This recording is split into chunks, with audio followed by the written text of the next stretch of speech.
Sometimes you have to look back to move forward, back to where it all began. Most legendary stories have one beginning.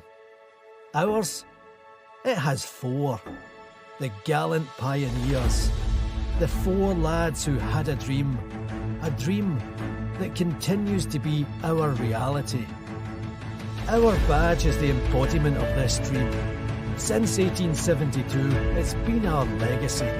Sure, it's changed over time, but what it stands for has remained the same. It's built into the fabric of our club, the fabric of our city, the fabric of the four, inspired by the first and inspired by the past. We were here before everyone else. Glasgow is our city and Ibrox is our home. Pride, loyalty, glory. But it's more than that. It signifies a way of life, the success, the legends who came, who saw, who conquered, the legends who are no longer with us, the heartache, the joy, the euphoria. From the very beginning of our story, from there all the way to here, still winning, but never standing still. A celebration of the first 150 years. This is a memento of where we were, who we are now and where we're going. Getting ready for the next chapter. Our history is our present, and thanks to the four, we have a legacy of ready. 10, 9, 8, 7, 6, 5, 4, 3, 2, 1, 0.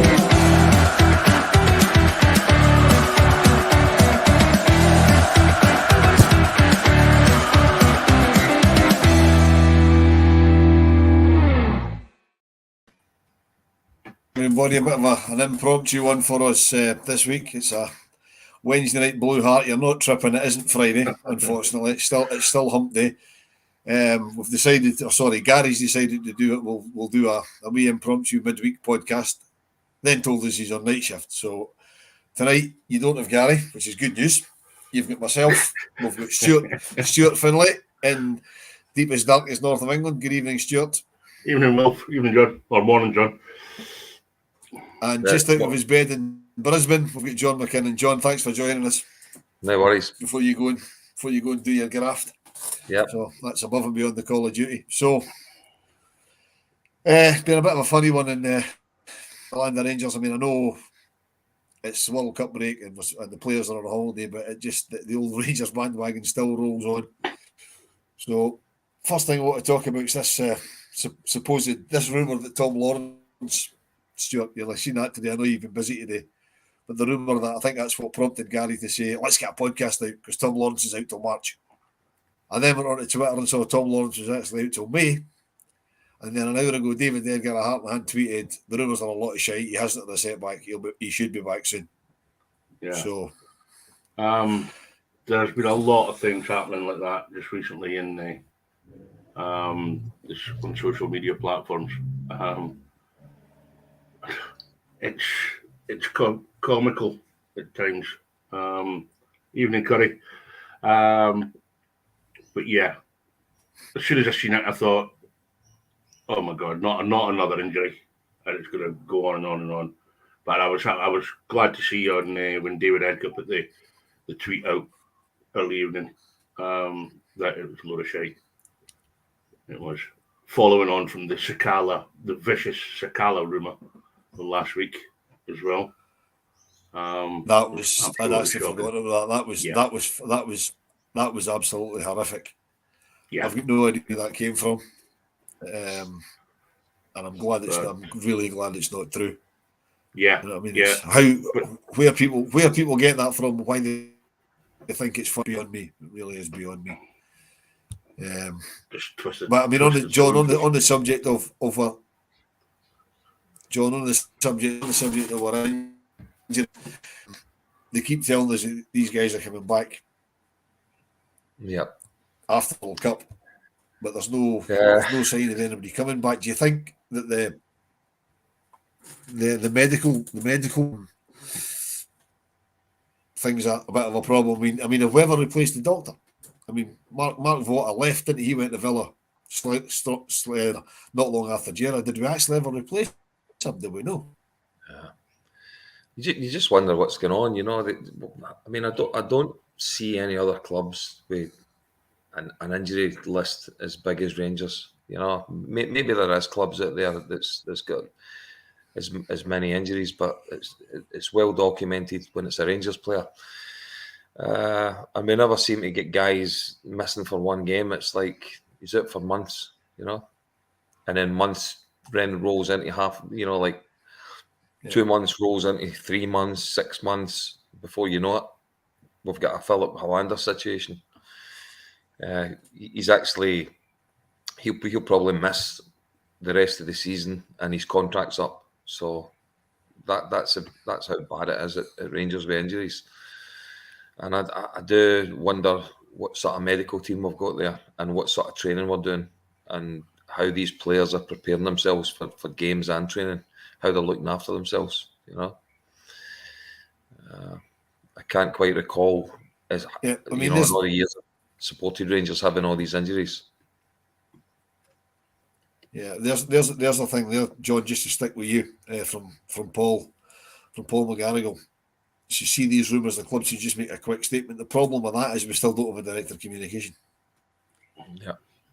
So the statements that we make are usually quite laughable. We've not got anybody to make them. Yeah. Well, it seems to me, unless they're in the quarter session, we'll hear nothing. Do you know what I mean? I think we've got an office in there now. We're in there that much. With a revolving door. Yeah. I've actually sat in the quarter session, but that's another story. That was just when I visited the place. So, but yeah, I mean, fortunately, this Tom Lawrence rumour has been scotched. So who are you actually expecting to come back after the break? From the pictures that I've seen with Hadji keeping up his training, I don't think he might be back right smack bang after the break. I think we might see him towards early New Year. You think so? Because I think Hadji will need to stick a pre-season in. Well, maybe that's what he'll be doing from mid-December to the beginning of the new year. Surely they'll arrange bounce games so they can get possibly. Possibly. They will. I don't think he'll be back for the 15th, but you never know. Everything's been kept close to the chest when it comes to the injuries, and it's just picking up on something John said regarding. I think we just discussed this at length a couple of pods ago. It's your fitness levels. I think it's your fitness levels that's causing a lot of these injuries, because if you don't look after your fitness, that's where the rest of you suffers, because that should be the benchmark. And I think that's where a lot of the slump in forms came from as well. I do, but yeah, going back to the injuries, there was some good photos of Cholak training. Alfie laying on a sunbed. So yeah, it's hard to tell, Wilf, to be quite honest. But there's not known or given specific reasonable time frames when players are going to be back. We're just finger in the air and just hoping and waiting. Another politician's answer, by the way. So. Yeah, I know that. Yeah, I know that. Right, okay. Well, let's talking about politicians. Let's go on to Dave King. That's a good segue. Let's go on to Mr. King, who probably should be a politician. Some of the answers that he gives and some of the things that he talks about. He had a Q&A on, I think it was Monday night, in one of the hotels in Govan. think it was, I can't remember, one of the tells me whether it was a Club 1870, which I've seen one or two people's opinions of and transcripts and stuff like that. So, have you had a chance to catch up on that, John? Have you seen that? I've just seen what I've sort of read in the in the media about his views on Douglas Park, etc. Some of it's quite interesting. He's obviously the one. He's kind of come out and categorically stated that Rangers, basically Douglas Park, forced Steven Gerrard at the club, which to me, I kind of thought there was something had gone on for Gerrard to leave the way he did, and now he's sort of saying he's done the same thing with Gio. The Gio situation and Steven Gerrard situation to me are chalk and cheese, are night and day, because of different circumstances. How Gio's left the club. Gio's left the club because the club's would declined since he's took over domestically, and now in European football as well. We've sort of got in the Champions League and just disintegrate it. So Dave King, it'll be interesting to see what happens at the AGM, how it all pans out. If he's putting a vote of no confidence up in Douglas Park, then it's bound to sell newspapers and get tongues wagging. Yeah. But I think Stuart picking up what... More importantly, Stuart picking up... we need to have a manager in place, I think, quickly. Yeah. Picking up what John said there about Dave King saying that the board forced Steven Gerrard out, right? If that's true, given that Michael Beale went with him, do you think there's any chance Michael Beale would accept a job to work for the same guys if they forced basically his boss out? That's the one thing that's doubting in my mind, that Michael Beale coming back to the club, because it's been well reported he hasn't got a great relationship with Ross Wilson, and that is what Dave King said about them when Parks actually said to Gerrard, take the Villa job, it'll be in your best interest. It's a real sticky case. One of the things that I picked up on from some of the transcripts was this Clause 8 situation where, and I don't know the full ins and outs, so correct me if I'm wrong, but that would give the board the opportunity to force people out or not be challenged on certain parts, and they can reinvest in the club and get shares that'll go in their favour and go with voting rights. But if that was true, what Parks has said to Gerrard, it stinks. That just shows that they're just looking. A lot of the directors are just looking after their own little pot, because I don't think they've got the financial clout where they can massively keep reinvesting in the club. I don't. That's just, I might be proved wrong with that. Well, I mean, Dave King came out and said that they don't, but this is the same Dave King, and I'm just playing devil's dick advocate here. This is the same Dave King that's been saying for months that we need to become a self-sustaining club, be a model where we don't need investment to come in to keep us afloat. Yeah. So he's deriding the current board for not having the personal financial wealth to put money into the club. But you've got to but he's also said a lot of credit, because he lost £40 million the first time round. He did. Sure, I'm not having a pop at the man. I'm playing devil's advocate here. You know what I mean? For a man who lost £20 million under David Murray's stewardship to then come back in and plough another 20 million, and that takes a lot of balls. Also means you've got an awful lot of money. I mean, the only two people I know that could even consider getting near that are Gary, who's doing a wee night shift tonight, and Mr. McKinnon, who can just get out of his bed in Brisbane and jump on a podcast. I'll be climbing on a roof shortly, so I don't know where you're getting that information from. At least the sun will be shining though. I know the Dame. So, sorry, Stuart, I was trying to answer your question there about what that resolution was. and Yeah, I can't get into my Tifosi account just now, so we'll sort that out later. yeah. It was yeah, something around the board can protect outsiders coming in to invest in the club and just keep it within their own. something like that. Yeah. Yeah, I don't profess to be like a lawyer when it comes to any of these contracts or anything like that. I'm just a plain Joe. He's sometimes got an opinion on a rant. Oh, he's More than often quite it's a often rant. got an opinion, and it's never a rant. It's never a rant, mate. It's never a rant. So, but another one I picked up on, and we were discussing this off air, was Dave King got a little bit of stick for one of the loans that had to be repaid from the club with the interest added. And he came out and said that he had to do it because of South Africa's financial regulations. But he said he did offer the interest back as a loan to the club. That's all quite. I mean, that's all quite murky. We don't want to start getting involved in what the South African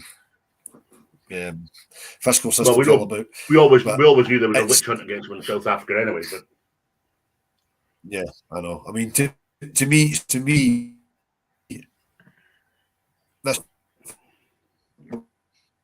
competition. You're breaking up, Wolf. They seem to have fallen a big time about something. This is having a pop at Park, probably knowing that Park won't have a pop back at him because he doesn't like speaking in public. And for me, it's not really the right time to say anything because there's a huge Rangers vacuum right now because the World Cup's on. Huge vacuum. Yeah. And we're going to fill it with something. And this is what everybody's filling it with, is Dave King coming out and having a Q&A with Club 1872. But do you not think it was a bit strange that somebody who's been a successful businessman in charge and now in charge or leading in all our opinions the biggest sporting institution in the UK, possibly the world, do you not find it strange that he doesn't actually step up and have a debate and defend his point of view? I find it real strange. I think it's just the way that he is. I think it's quite peculiar as well, but it is just the way that he is. But what's stranger for me is there's nobody at the club stepping up and saying anything. Yeah. You know what I mean? It's not. We know that Douglas Park doesn't like talking in public. I mean, it's all they can do to get him to read the chairman's report at the AGM. But I mean, John, when things are looking okay or they're having a pop at the quite quick to jump up and say something, he said absolutely nothing. Yeah. You know what I mean? They've said nothing about this Dave King. And that might go down to the fact we don't have a communication director. They've maybe decided to say nothing's the best policy. Well, surely there's no communications director, right? It should all be getting filtered through the chief executive, Stuart Robertson. And this is probably the time that the fans really need to hear from Stuart Robertson. I mean, nobody's still, as far as I'm aware, and you might correct me here, I don't think anybody for the club's actually come out and said we're interviewing. I mean, it's the papers that it's rumour, saying they're interviewing 4 candidates or they're interviewing 3 candidates or however many. Nobody for the club's actually come out and said this is what we're doing here. This is the process we're doing. There's nothing. Everything's just a rumour, and everybody's just adding bits and bobs onto it, and you're just looking every day, and it's different things that are happening. Nobody for the club seems to come out and say, this is rubbish, or else this is what we're doing. Bear with us. We're trying to get it right. And people would just bear with them and say, right, okay, we'll look forward to hearing from you again. But we don't seem to hear anything. Yeah, totally agree. I think the club is missing a massive trick with the fan engagement. But Stuart has always been that way. Yeah, I know. But it's always been that way. because our communication with fans is an absolute disgrace. Well, you know better than most, Will, for the amount of away travel that you've done and the lack of communications over the past 3-4 years. Yeah, communications. This would be a lot of years, but I mean, to pick up. Sorry, yeah, go ahead. No, go ahead. When you go. I was just going to pick up on Alex Kelly's point here. Is what are Robertson and Wilson doing involved in finding a new manager? Well, for a start, it's Ross Wilson's job. So yeah, you know what I mean. So and he reports to Stuart Robertson, so I can see why they're both away. If that is indeed why they were both on a flight to London yesterday, you know what I mean. It may or may not be why they were on a flight to London, but I would imagine that it's because it's their job. That's why they're involved, and that worries me a little bit because Stuart Robertson's not got a great track record, and Ross Wilson's the reason we've got 8 players going out of contract at the end of the season. And to me, that's not good enough. No, it never is. That's just a personal thing. That's just me. There needs to be, and I don't want to hark back to the rants and all that we've had about the board. There needs to be some changes. Now, you can't sack a board. You can't, because at the end of the day, they're the ones that have invested heavily in our institution. But there needs to be some changes. There really needs to be some changes. And I think director of football is one of them, and the chief executive officer needs to go as well. There needs to be people brought in who can do the job and stand up for the club in the trying times that may come over the coming months. There has to be leadership from the board. That's the least you expect, is some leadership from within your boardroom to run our club successfully. So that means, well, as you said, Rolf Douglas Park isn't one for talking publicly. So you need a CEO that will stand up and be counted when it's needed to be, and other board members too, to stand up and be counted when we need answers. I think that's one of the big problems with the board. You're right, 100%. Anyway, over the years, there's been nobody that you could actually say is a spokesman for the board. Stuart Robertson should be, he's done, like I said, bit parts. He should be more forthcoming. I don't think we've had MD John since Ogilvy. That's been that forthright and stood up for the club on every avenue. Yeah. Campbell Ogilvy, I think he done a great job. There's strong words from Graham McCallum there. I'll let you take that one. That Mr. Robertson's a wet wipe. Yeah, so, but and that's come to the fore. Draw your own conclusions to that. Yeah, and that's come to the fore with the lack of being about, even just having little comments or anything like that.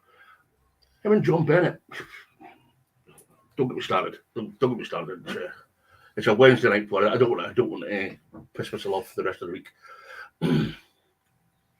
Yeah, well, let's move on from that and give you something to really get pissed off about then, right? Tracksuit top for one reason and one reason alone. The reason I'm wearing it is because it's a Hummel Great League tracksuit top, and we've got a little issue with Hummel, it would appear. That's been reported the usual sensationalist headlines. It's £9.5 million we're getting sued by Hummel and Elite. From what I can gather, Elite are on their last legs. I think this is their last throw at the dice to stave off completely. Elite, I believe, are wholly owned by Hummel. They're a subsidiary of Hummel, and it's a bizarre one because they've gone to the Court of Session and asked for a law lord to force Rangers to tell them how many strips we've sold, how many Castor strips we've sold. I don't see why that's got any relevance to them, because it's a completely different deal to what they had. And from my knowledge of what happened when we left Elite, one of the reasons we left Elite was they hadn't paid us what they were due us anyway. And yeah, was it not linked in with not linked directly to the Sports Direct deal, but because Sports Direct weren't offered a chance to match them? I think is that along the lines, Wolf, if I remember correctly? I think that was the get out clause, because Sports Direct weren't allowed the opportunity to match it. That's when Castor came in. But I fail to see how them finding out how many strips we've sold, many Castor strips we've sold, because the Castor deal is structured completely different. I mean, the Elite deal, I think we were getting a percentage of every strip sold by Hummel, Elite, whatever, every hub sold by Elite, we were getting a small percentage of that. But the Castor deal was guaranteed £3 million up front, and then a percentage of every strip sold on top of that. So it's a completely different structured deal.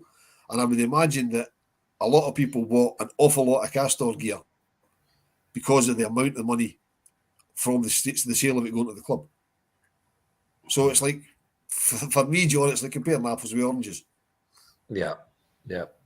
Also, as well, I mean, if we look at Castor, that to me they bring out more of a range, or there's more stuff that they're flinging at us to buy than what Hummel did. So, in that respect, it's completely different as well. You can't ask what's the sales of all your Castor stuff when it's something. The quantities are different. You know, we're only a fourth kit this season. We didn't have a fourth kit. I can't recall a fourth kit with Hummel. So there's another kit that's going to boost, going to bring in more money. You know what I mean? And all the training gear and polo tops and t-shirts. It just seems to me that the Castor are churning out more stuff than Hummel did. Yeah.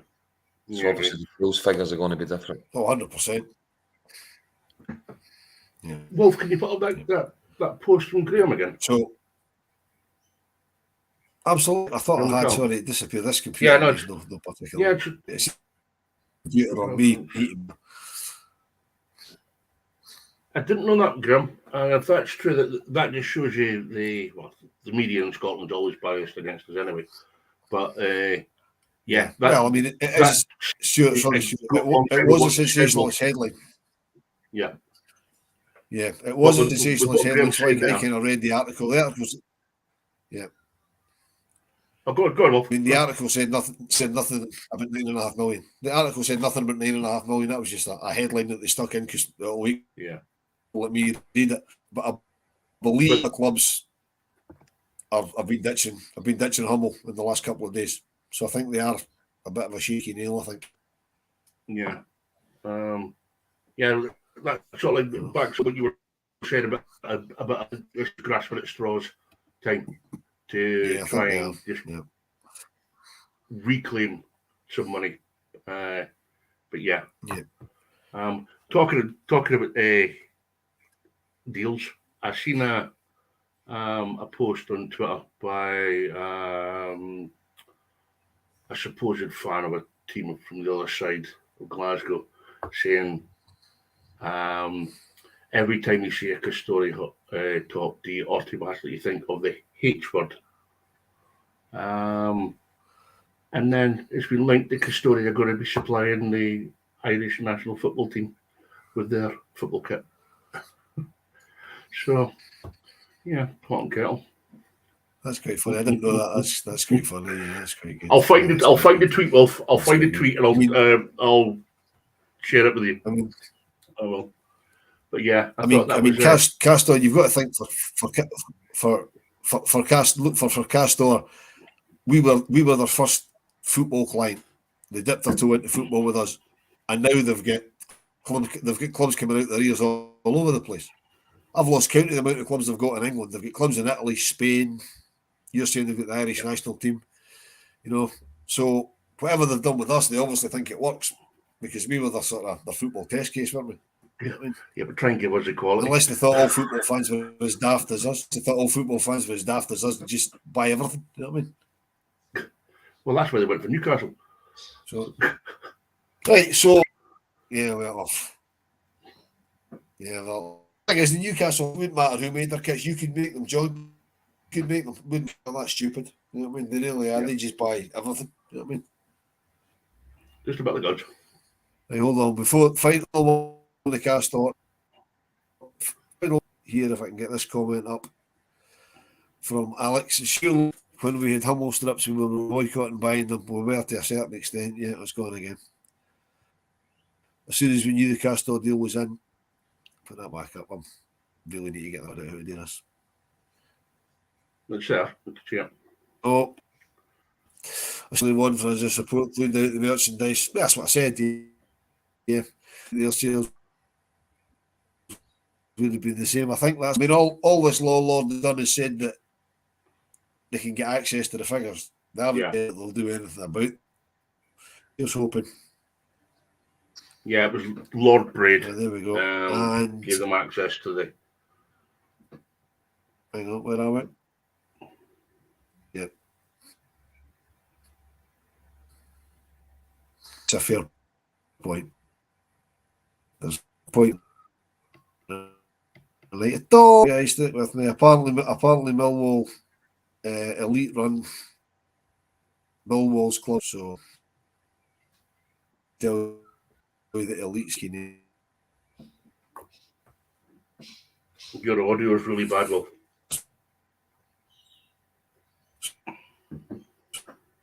So do it tonight, I think. Yeah. Yeah, so if that's true with what David's saying about his Millwall mate, yeah. The new manager. True. What was that, Wolf? You totally broke up.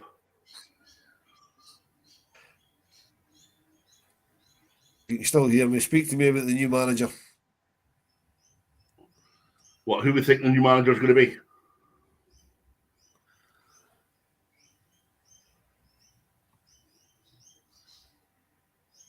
Yeah, can you hear us?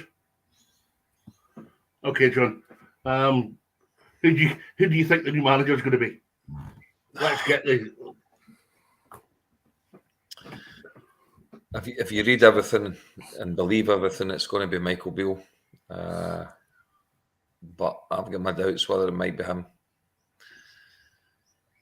There's been a lot of Rangers fans saying they don't want him, you know. So I've heard sort of both sides of the debate. I would quite like him. I say quite like him. I wouldn't be disappointed if it was him. But I think anybody coming in just now, you know, nobody's sort of going to underwhelm me. Sean Dyche would be good as well, I think. And the boy for Bodo Glimt, if that's who we're interviewing. I think that's the three, isn't it? There's three. Or is there anyone else I've missed it? Kevin Muscat's still in there. According to the reports, him and Hasenhüttl have been ruled out. Well, I think definitely Hasenhüttl has been ruled out. Well, if you can you hear me, guys? Yes. Hear you now, pal. Okay, right. Well, just to add to that, I had a wee look at the betting earlier on, and obviously Michael Beale's top of the list. Then it was Sean Dyche. Then it was Jess Trollope, who used to be at Copenhagen. No, I didn't know. I'd never heard of him either. Then Muscat. Then Gerard Sinone, that was at Leverkusen, that was manager of Young Boys when we played them 3 years ago. That's who the bookies seem to think, but it's going to be Michael Beale, isn't it? Really? Or are people just assuming that because Les Ferdinand said if we want to speak to him, we can? Possibly. He's had the last 5 games he's lost, QPR, after having a really good start. But the Championship's a hard league. It's a really hard league to play it and also manage it and get consistent wins because you're playing every second week.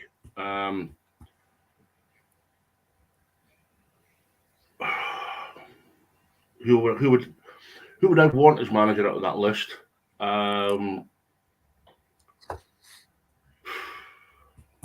I would possibly go with Sean Dyche, only because of the budget restraints. No, hear me out, Wolf. Only because of the budget restraints that that the board's going to put on a new manager. But what I would like to see is a Rangers man of some sort come in to be his number two.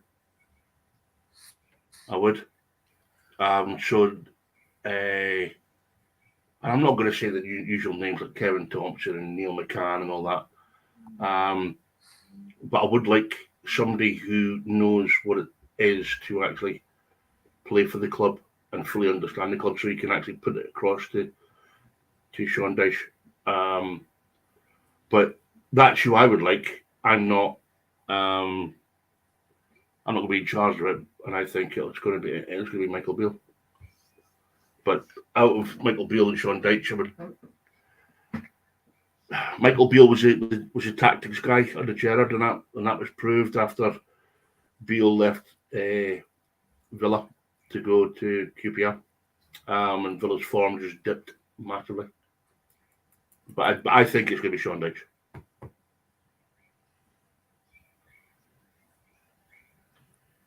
That's who I want, but yeah, Michael Beale will probably get it. Evening, Ricky. Yeah, it was a great night in Corby on Saturday.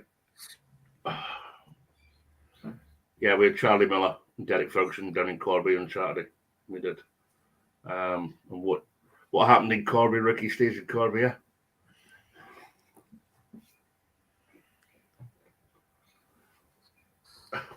Ronaldo, player manager, and Martin Gildersleeve. Hey guys, my internet's floating about all over the place here, so I hope you can still hear me. Yeah.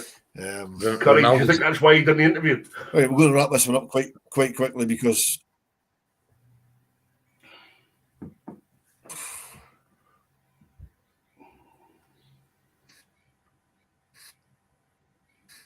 he's not good enough to be a player.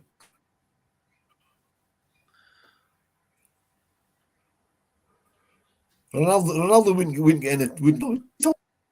No chance. He's the last person we need at the club. Player manager. Replace Kent.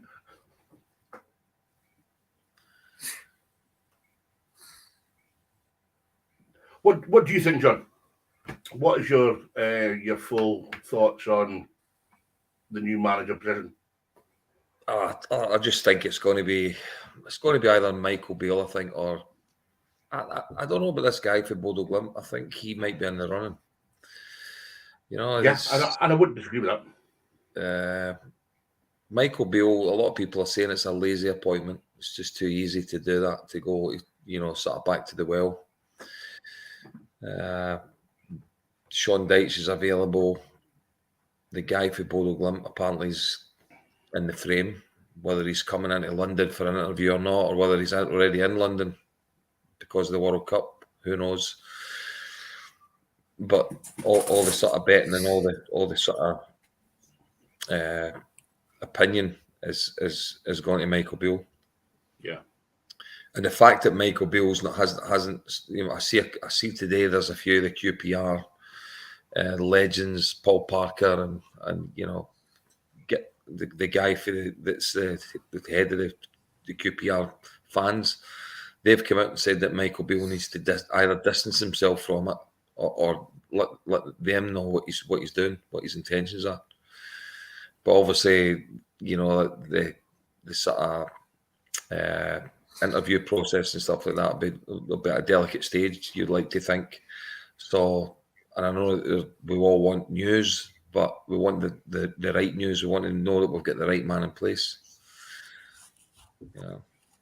So it'll be the usual football. It'll be announced. We certainly do, because 48 hours, and we'll still be here next week debating it. Yeah, I agree. This appointment, whoever it is absolutely critical. Well, we seem to say that all the time, don't we? It's a critical appointment because, let's face it, we're normally changing the manager, in sort of bad times. It's not, it's not, apart from Gerrard leaving, and that was bad in itself because of where we were in the in the league. 6 points clear, and your manager walks out. So again, that's although it was pretty positive where we were at, position wise, it was bad. Right, one more thing I want to discuss tonight before my internet absolutely goes queso and decides it really isn't going to work. There's no Rangers men's first team, but this Saturday, 5:15 at Broadwood, the ladies are playing at that lot in the first Old Firm derby of the season. I'm a bit disappointed they haven't moved this game to Ibrox, to be perfectly honest, because I think they've got a bumper crowd at Ibrox. However, I did find out tonight that they've actually sold out the main stand at Broadwood. Now, I don't know what the main stand at Broadwood holds, but it'll be several thousand, I would think. So they've sold that out. They're now selling out one. They're now selling stands behind the goal, which I think's decent for the ladies' game. But as I say, I think they've missed a trick not moving it to Ibrox, because also this weekend on Sunday there's the Edinburgh derby, the women's Edinburgh derby, and I believe they've sold about 10,000 tickets between them. If they can do that, surely fucking Rangers and Celtic could pull that in. Yeah, totally agree, Paul. I think it's another missed trick by the marketing team. So they can come up with some right stupid ideas, but then when one is sitting there like a sitting duck, they can't implement it unless there's contractual reasons behind it. But then I agree.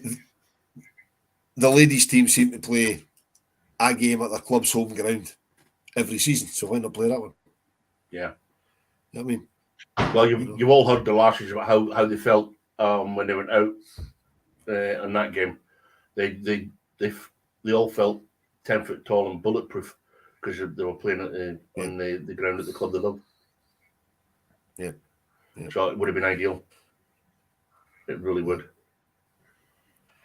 Yeah. So if anybody's missing their fixture Rangers, the game's live on BBC Alba, I believe, at 15 on. I don't know what time that would be with you, John. Probably ridiculous time in the middle of the night, but Probably. So Got to still be up drinking. Anyway, guys, I'm going to call it a night of that because my internet really is beginning to really annoy me because I'm only catching that for what you're saying. John, you enjoy your day on that roof. Yep. Remember the factor 50. Yes. Right, and we'll speak to you all soon. Thanks to everybody in the comments. Right. See you. Like, See you. and all that nonsense, as Gary would say. Have a good day. Bye. Cheers, guys. Cheers. Bye.